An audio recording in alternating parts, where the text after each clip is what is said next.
Hey everyone, in this video, I'm going to walk you through how to check for any violations on your TikTok account, whether it's a strike on a video or your profile. I'll also show you how to appeal them if needed. But before we dive in, don't forget to hit that subscribe button. It really helps support the channel. Thanks. Alright, let's open up the TikTok app. We're going to check a few different areas, starting with your profile. Tap on your profile icon at the bottom right. Then tap the three lines in the top right corner to access your settings. Next, tap on Settings and Privacy. Now scroll all the way to the bottom and tap on Report a Problem.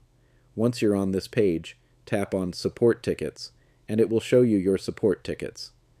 If you've ever received a violation or submitted a report, you may find it listed here along with the status or response from TikTok. This is also where you can follow up on appeals or track any help requests you've made. Now let's go back for a moment, and from the main settings screen, tap on Support again. Scroll down a bit and select Safety Center. At the top of this section, tap on Account Status. This is where TikTok tells you if your account is in good standing. If there are any community guidelines violations, you'll see them listed here. From this screen, you'll also have the option to appeal any violations if TikTok has flagged your content.